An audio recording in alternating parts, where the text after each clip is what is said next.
আসসালামু আলাইকুম, welcome back to my channel. আমি খালিদা আছি আপনাদের সাথে। তো আজকে আমি শুরুতেই দেখতে পাচ্ছেন এখানে হচ্ছে আমার সেহরি চলে এসেছে, অর্থাৎ আমার আপুর বাসা থেকে সেহরি পাঠিয়েছেন আমার ছোটো আপু। তো এখানে এত এত তরকারি পাঠিয়েছেন যে একটু আপনাদের সাথেও শেয়ার করলাম। তো শুটকি ভর্তা কার না প্রিয় বলেন তো? আমার তো দেখেই জিভে জল চলে এসেছে এবং আমার আপুদের হাতের রান্নার জবাব নেই। আমি কিন্তু বরাবরই আমার ব্লগে বলে থাকি যে এত মজাদার রান্না একদম ঠিক মায়ের হাতের রান্নাটাই আমি এই দেশে আমার বোনদের হাতের পাচ্ছি। আমার 3টা বোন এখানে আছেন, প্রত্যেকটা বোনের হাতের রেসিপি কিন্তু অসাধারণ। তো আলহামদুলিল্লাহ সেহরির খাবার চলে এসেছে, এখন ইফতারটাও চলে আসলো। আমার আপুর যা এই ইফতারগুলো আমার জন্য পাঠিয়ে দিয়েছেন। তো আমি আমার বাচ্চাদেরকে নিয়ে খেতে বসে গেছি। একা একা ইফতার করতে হয়, কারণ হচ্ছে উনি কাজে ইফতার করেন। তো আমি আমার বাচ্চাদেরকে নিয়ে একটু বসে পড়লাম, ইফতার করব। তো এখানে হচ্ছে আপু ফুলাপ পাঠিয়েছেন, তারপর চানা, খিচুড়ি, সমোসা, অনেক কিছু। আসলে আমি এক্সপ্লেন করতে পারবো না কি কি আছে এখানে। তো আপনারা জাস্ট একটু দেখে নেন। ড্রিঙ্কসও কিন্তু পাঠিয়েছেন।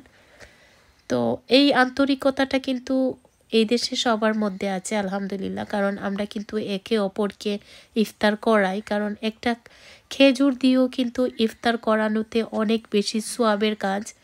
তো এই দেশে আমরা এখন পর্যন্ত যা যা করছি, যে আমাদেরকে অনেকে ইনভাইট করেছেন, আমরা গিয়েছি এবং আমাদের বাসাতে অনেককে ইনভাইট করি। তো এই তো, তবে ইনভাইট মিনিং যে এক এক দিন করে এটা না, আমি বড় একটা অর্গানাইজ করে একদিনে সবাইকে ইফতার করাই। তো আসলে এই দেশে স্পেসটা অনেক বেশি কম, আর তারপরও আমরা ওইটা একদমই কেয়ার করি না। যে যেভাবেই আমরা যতটুকু সামর্থ্য আছে আমরা চেষ্টা করি একে অপরকে ইফতার করানো। তো অলরেডি আমি কিন্তু ইফতার করেছি অনেক আত্মীয় স্বজনদের বাসায়। তো এখানে হচ্ছে বাপ ছেলে মিলে নামাজ পড়ছেন।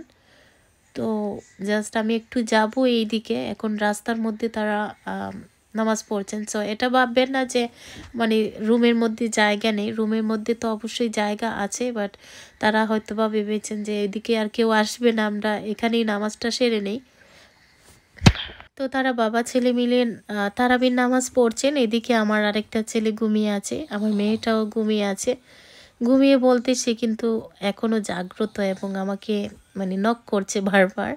তো আজকে খুবই গুরুত্বপূর্ণ একটা জিনিস আপনাদের সাথে শেয়ার করব, কারণ এই রমজান মাসে কিন্তু ব্লেন্ডার আমাদের অনেক কাজের একটা জিনিস। তো ওইটা কিভাবে পরিষ্কার রাখা যায় চলুন তাহলে একটু দেখে নিই।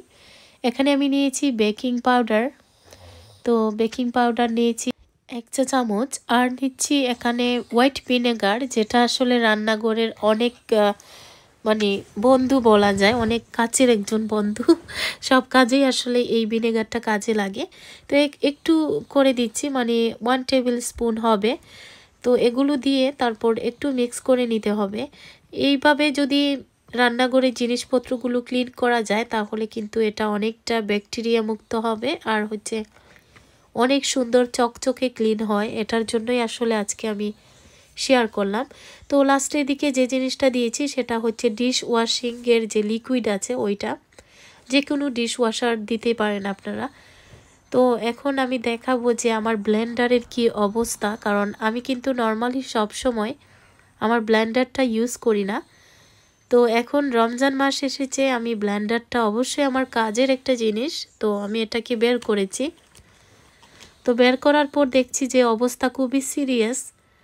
তো এটা আমি যেহেতু ক্লিন করছি, ভাবলাম যে আমি যেভাবে ক্লিন করি সেটা আমি আমার আপুদের সাথেও একটু শেয়ার করি, হয়তোবা আপনাদের একটু কাজে আসতে পারে বা হেল্প হতে পারে।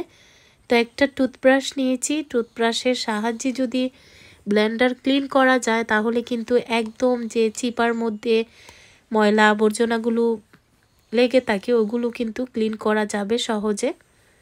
তো যারা এখনও আমার চ্যানেলটিকে সাবস্ক্রাইব করেননি, আপনাদের কাছে আমার বিনীত অনুরোধ, যদি আমার চ্যানেলটি ভালো লাগে অবশ্যই আমার চ্যানেলটি সাবস্ক্রাইব করবেন। যারা নতুন এসেছেন তাদের কাছে আমার মোস্ট রিকোয়েস্ট, প্লিজ আমার চ্যানেলটি সাবস্ক্রাইব করবেন আর বেল বাটনটি বাজিয়ে রাখবেন যেন নতুন ভিডিও নোটিফিকেশন আপনাদের কাছে পৌঁছে যায় সবার আগে। আর যারা অলরেডি আমার চ্যানেলটিকে সাবস্ক্রাইব করেছেন আমি আপনাদের কাছে সত্যি অনেক কৃতজ্ঞ এবং আমার অনেক আপুরা কিন্তু আমাকে কমেন্টস করেন, যে কমেন্টসগুলো পড়লে আমার সত্যি অনেক ভালো লাগে এবং ইউটিউবিংয়ের আগ্রহটা আরও বেড়ে যায়। তো এখন আমি আরেকটা শুকনো তোয়ালে নিয়েছি, বা কিচেনের যে টিস্যু আছে ওইগুলো, যে কোনো কিছু আপনারা একটা কাপড়ও ইউজ করতে পারেন। তো একটু গরম পানি নিয়েছি, গরম পানিতে একটু ভিজিয়ে এটাকে আমি এভাবে একটু মুছে নিচ্ছি, কারণ এই পার্টটা হচ্ছে ইলেকট্রিকের পার্ট, এখানে কিন্তু পানি লাগানো যাবে না, এতে ব্লাস্ট হয়ে যেতে পারে। যখন আপনারা সকেটের মধ্যে অন করবেন এটা কিন্তু ব্লাস্ট হয়ে যাবার মানে সম্ভাবনাটা বেশি। তো ইলেকট্রিকের জিনিসগুলো যেভাবে ক্লিন করা উচিত ঠিক সেটাই আমি দেখাচ্ছি, কারণ এখানে পানি মানে ব্যবহারটা ওই রকম করা যাবে না। তো এভাবে একটু এই কাপড়ের সাহায্যে আমি এটাকে সুন্দর করে মুছে নিচ্ছি।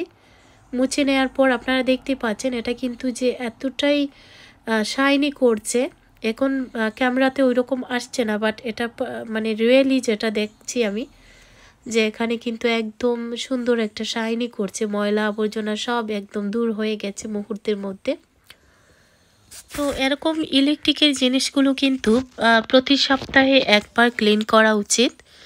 তো যেহেতু আমার ব্লেন্ডারটা আমি কাজে লাগাই না অতটা, তো এটা একদম স্টোর রুমে ছিল, তো এটাকে বের করে আমি একদম মানে ভালো করে ওয়াশ করে নিচ্ছি বা ক্লিন করে নিচ্ছি। তো দেখুন কতটা ময়লা উঠে গেছে, এবং সাইডে কিন্তু অলরেডি আরও কিছু রয়েছে, এগুলো ভালো করে দেখে দেখে মুছে নিলেই কিন্তু হয়ে যাবে। এবং ব্রাশের ইউজটা অবশ্যই করবেন, কারণ ব্রাশ আমাদের কিন্তু অনেক ভালো একটা বন্ধু কিচেনের জন্য। আমরা শুধু যে দাঁত মাজবো সেটা কিন্তু না, এটা দিয়ে অনেক কাজ করা যায়। কিচেনের যে ছোট্ট ছোট্ট যে ফাঁকগুলো আছে বা যেগুলো দিয়ে হাত দিয়ে মানে ক্লিন করা যায় না, ওইগুলোও কিন্তু এই ব্রাশের সাহায্যে ক্লিন করা যেতে পারে। তো আমি কিন্তু একদম যে ইলেকট্রিক্যাল লাইনটা আছে ওইটাও ক্লিন করে নিচ্ছি, মুছে নিতে হবে জাস্ট, এই তো। আর এখন আমি লিডটাকেও ক্লিন করে নেব, তারপর পাটটাকেও ক্লিন করে নিচ্ছি।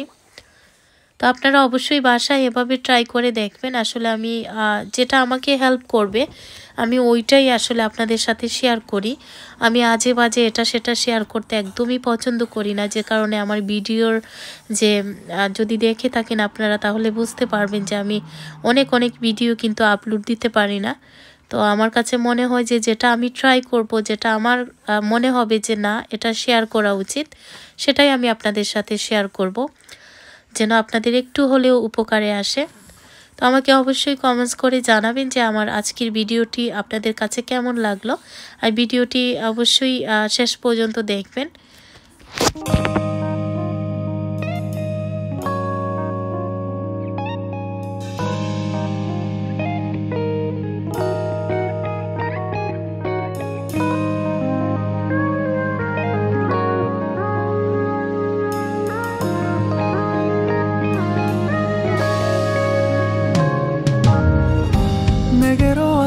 Melt my heart 봄의 향기를 담은 그대를 보며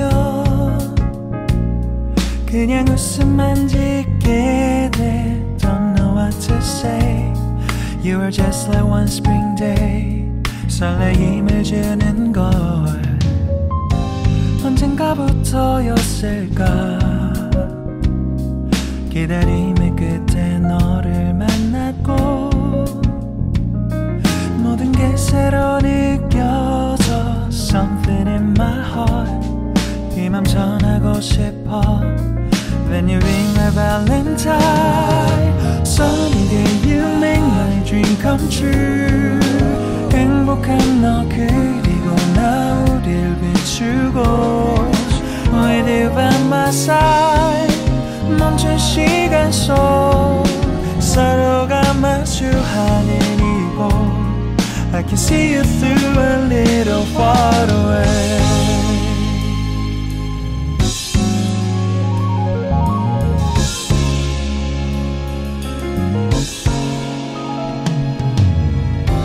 내게로 가서 melt your heart 조금 서툴지만 이해해줄래 동화 속에서만 보던 Just like shining star 서로 바라보는 이 이곳 I'll be always by your side Sunny day you make my dream come true 행복한 너 그리고 나 우릴 비추고 With you by my side 멈춘 시간 속 서로가 마주하는 이곳 I've been waiting for a love like this So 기분 좋은 바람 불어와 행복한 너 그리고 나 우릴 감싸고 With you by my side 지금 이 순간 তো এখানে আমি দুইটা Blender আছে ওই দুইটাই clean করেছি একটা clean করা দেখিয়েছি আর অন্যটা তো এখন দেখাবো আসলে ওইটা হচ্ছে আমার জুস মেকার বা জুস ব্লেন্ড করি তো এই তো দেখতে পাচ্ছেন খুবই সুন্দর ক্লিন হয়েছে তো আশা করছি বাসায় ট্রাই করবেন আর ভালো লাগলে অবশ্যই আমাকে কমেন্টস করে জানাবেন আমার পরবর্তী ভিডিও দেখার আমন্ত্রণ জানাচ্ছি